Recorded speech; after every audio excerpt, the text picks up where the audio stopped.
Hello friend, it's Mark out on the back 40, and in this episode it is mid-December right now on the west side of Michigan, and hunting season is pretty much wrapped up. It's still going, but our freezer's full, so I am allowing myself to get out onto the property a little early. So I'm just going to do a quick update on the food plots.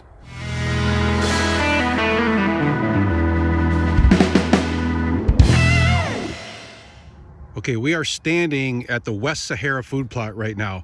You can see all these little stalks up here. Maybe if I get down here, you can see them better. See how there's all those little stalks going up? That was all that nightmare's tail that was completely covered in this food plot.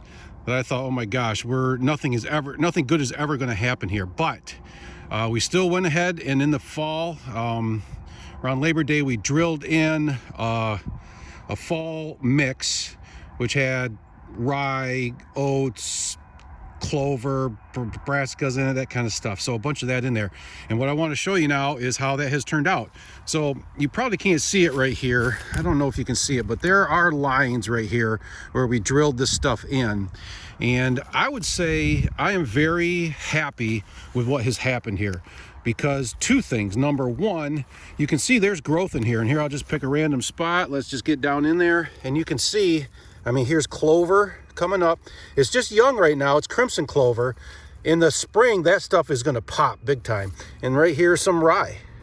And you can see there's a line of it going through there, line of it there. And so if you look through this whole thing, there's rye in here.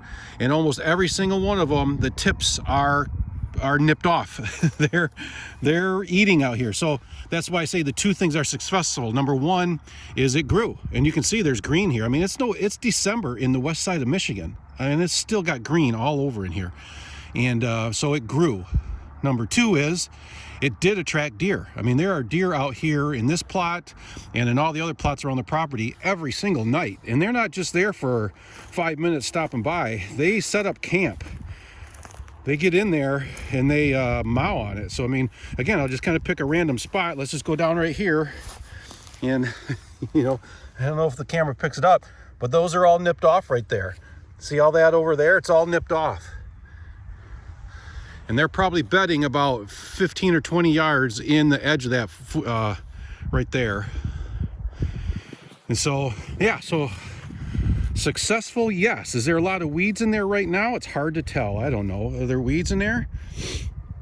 So again, I guess what I go back to thinking is a lot of times it's ugly. It doesn't look good. It has weeds in it, but it is successful.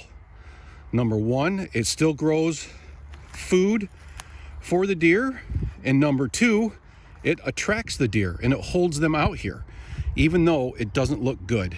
So I got some thinking to do about what I'm going to do in the spring. I'm not sure if I want to. I was talking about just taking everything and burning it down so there's no weeds out here anymore. But I almost think somebody made this comment a few videos ago too. Like, just keep at it. Just keep going. It is successful. It's growing.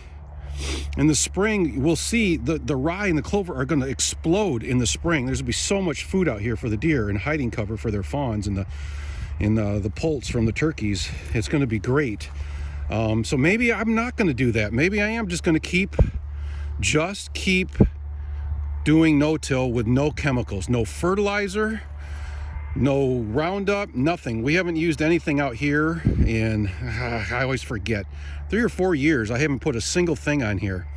And it's still growing, and it's very productive for deer and very successful. So now let's think about it over the winter. But while I was out here, I just wanted to give you a quick update on how things are looking. I hope you have a Merry Christmas and a Happy New Year.